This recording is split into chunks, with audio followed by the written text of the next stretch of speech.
Nothing but red and blue lights fill the dark, empty road, otherwise known as Route 666.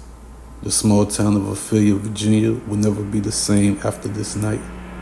Young Gabriela is resting on the back passenger seat, curled up in a ball as she constantly cries out, "They stole me from my parents." Gabriela can't be consoled after officer attempts to comfort her with their words. She just won't allow anyone to place a finger on her, as nervousness and panicness sets in non-stop. "Get away from me," she continuously cried out. "I want my mommy and daddy. Where's my mommy and daddy?" Kicking and screaming was all Gabriela did from the moment the police arrived just minutes after she gutted Stacy in the neck. To be just 12 years of age, Gabriela is clever and quick on her toes. She's always thinking. She knows for certain being tense as the head of everyone else is a necessity, and it's a quality she picked up from her mother. Her conniving, heartless ways are the qualities that's transformed Gabriela into whom she is today. Her parents never loved her. She was an accident child. She wasn't supposed to be born. A failed abortion along with a failed Plan B attempt are the two main reasons Gabriela is alive today. Flashbacks of the moments her mother made known to her that she swallowed pills in order to prevent her from even being born haunts her thoughts as she relives the moments of her executing her parents. Gabriela has spent her entire life hearing her parents tell her they wish that she died at birth or was never born. She's an expense that they wish never existed. How does Gabriela know this? Because she's been told this her whole life. Rewind to 8 a.m. this morning. At the dining room table, sitting alone, was Gabriela. A bowl flooded with cereal and a very little milk sat before Gabriela atop of a wooden table. All alone in a rundown house is the norm for young Gabriela, and has been basically from the very moment she's been born. Cops have been called to her home more than a dozen times due to her parents leaving her home alone. Child Services has been involved several of those times. However, never once was she taken away from her parents. And that may have plenty to do with the fact that her father is a former Marine. He's a decorated Marine who served his country for more than 3 decades. In the town of Ophelia, military veterans are worshipped. And that's the main reason why Gabriela's father, Gabriel, hasn't ever been arrested, despite his strong armed robbery criminal ways. He has PTSD. He's had flashbacks of his time during battle, of which he's ended a few lives to protect both himself along with his fellow Marines. His past haunts his thoughts non-stop. It's been the reason why he's verbally exploded constantly and rapidly on both his wife, Sandra, along with Gabriela. Tattoos are spilled all over his arms and legs, along with knife scars on both of his wrists after several failed suicide attempts. Once he slit his wrist in front of Gabriela, all because he was mentally exhausted over her presence, which he informed her just before he dug the sharp blade into his wrist. Gabriela watched in horror, but ensured pleasure, as her father tumbled down to the ground moments after ounces of blood flew from out of his wrist. After he sliced it wide open, it all happened during dinner time. Gabriela observed the blood covering her father, inch by inch, as the blood escaped from his wrist at a rapid rate. Gabriela didn't flinch a bit.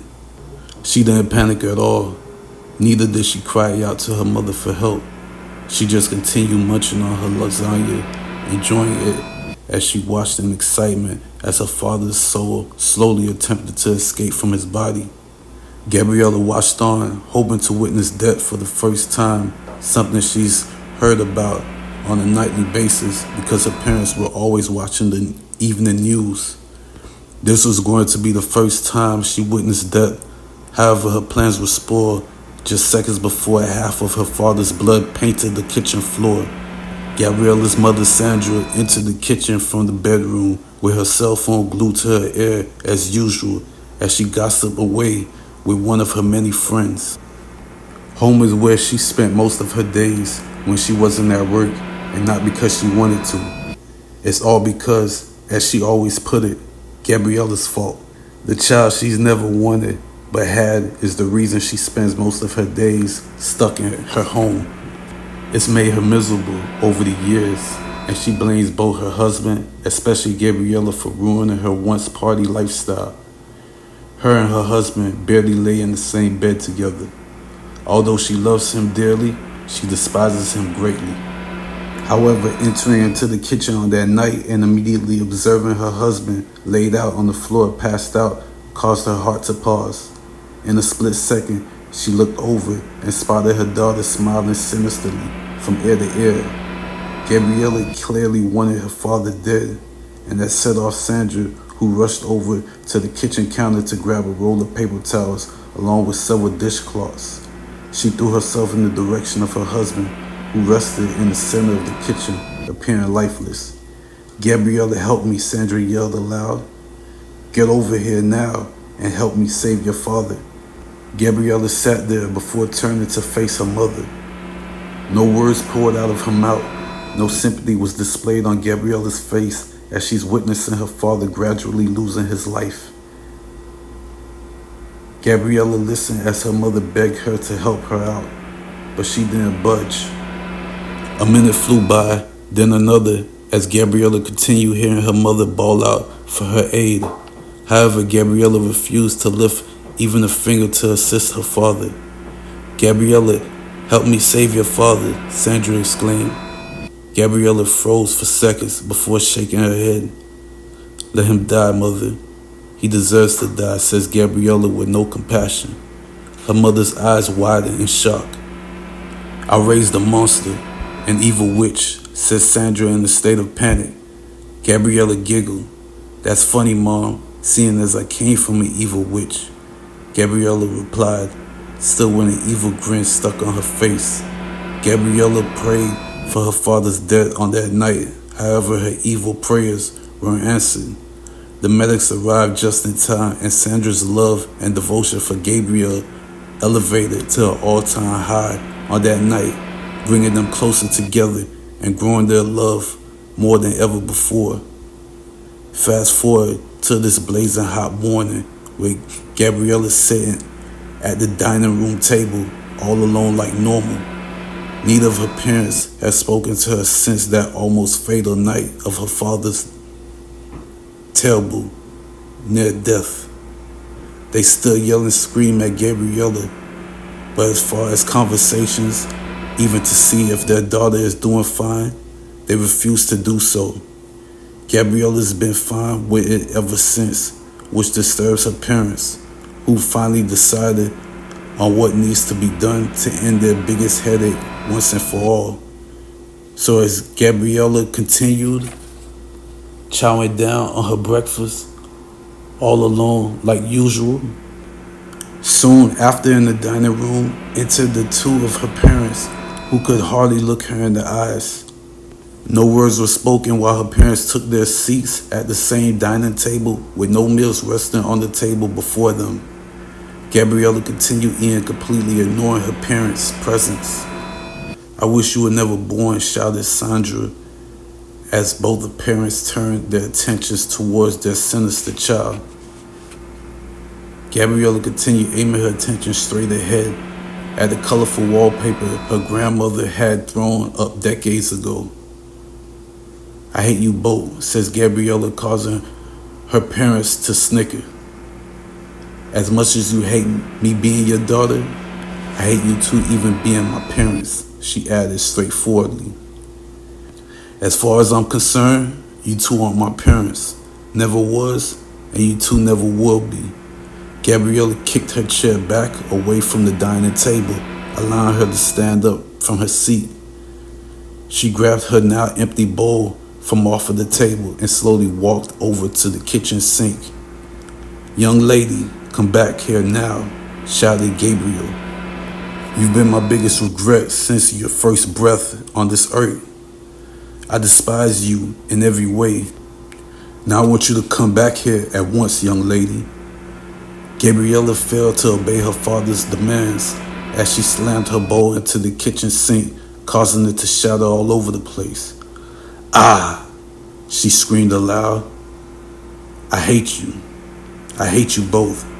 The 12 years of being mistreated has built up and pent up anger that Gabriela is unleashing all at this time. Her anger is evident, however, it's not throwing off her focus at all as she spotted a 12-inch razor-sharp knife resting on the countertop just a couple of feet away from her. Her eyes glistened as she was injected with glee. Loud screeching sounded off as her father stood up from the seat to turn towards his daughter, who kept her back facing him as her father continued launching his anger towards his daughter. We're getting rid of you once and for all, he shouted. Gabriela looked over at him over her shoulder, rolling her eyes over and over again, just so her father could witness her blatant disrespect towards him. Shipping you to boarding school won't do you any good, he shouted. It's time we get rid of you once and for all. He didn't let another second travel by before he marched over in his daughter's direction. Each step he took caused a gigantic thud, one after the other. He's fueling with rage, and it's all because of Gabriela, who's breathing heavily as her heart races. With every step her father takes, she can't measure just how far he is from her at this time.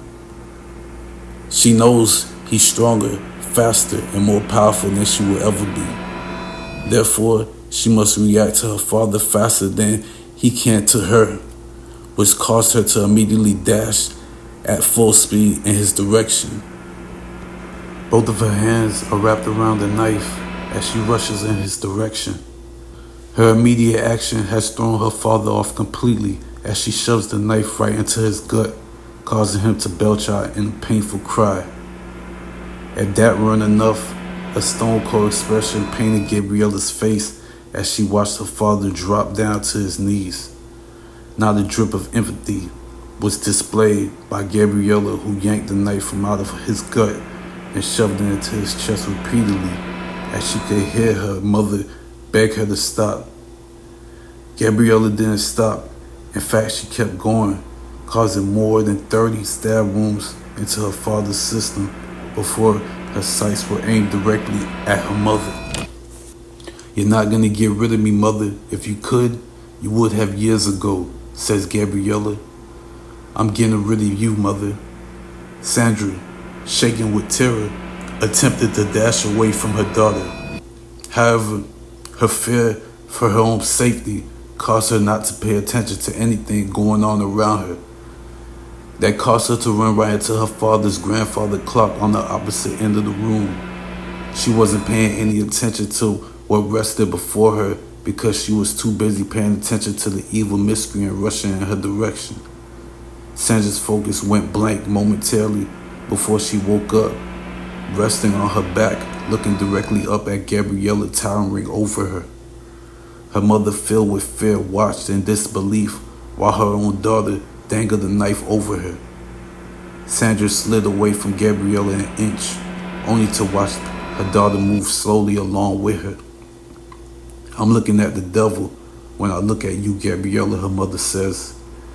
I knew you were unholy from the moment you were conceived. Everyone told me to get rid of you, even your own brother. Our neighbors fear you. It's your own aura, your mere presence that's ingested with evil. You won't get away with this, deadly Gabriela. Gabriela grinned. Watch me, says Gabriela jokingly. Too bad you won't be able to watch me get away with murder. Gabriela hung the same knife she gutted her father with over her mother for several moments. Then within the blink of an eye, Gabriela inserted the same knife into her mother twice as many times as she did her father. Now back to the present moment. Gabriela stood kicking and screaming on the backseat of the young couple's car she's just murdered. In the cop's eyes, it's a young girl who's gone through hell and back. Meanwhile, Gabriela is using this time to think of how she's going to get from out of this situation with her freedom still intact.